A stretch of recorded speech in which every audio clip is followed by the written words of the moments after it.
Bangladeshi cargo জাহাজগুলোতে যে শুধু সুন্দরবনের নদীবাঁধ পরিবেশের ক্ষতি হচ্ছে তা নয়, বাড়ছে অনুপ্রবেশের আশঙ্কাও।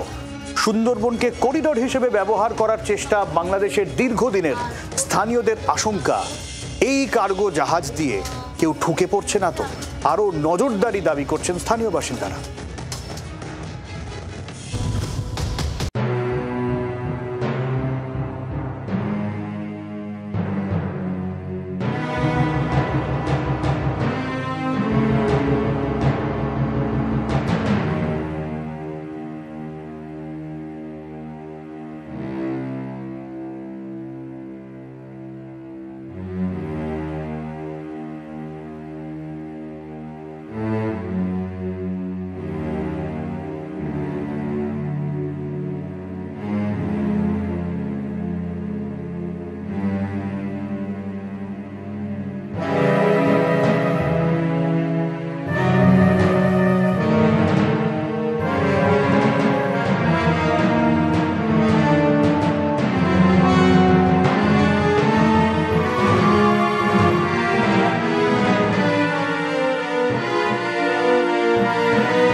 চিন্তা গ্রাস করছে সুন্দরবনবাসীকে।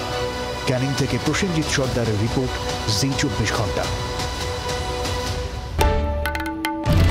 বাংলার আওয়াজ, বাঙালির আবেগ, জি24 ঘন্টা।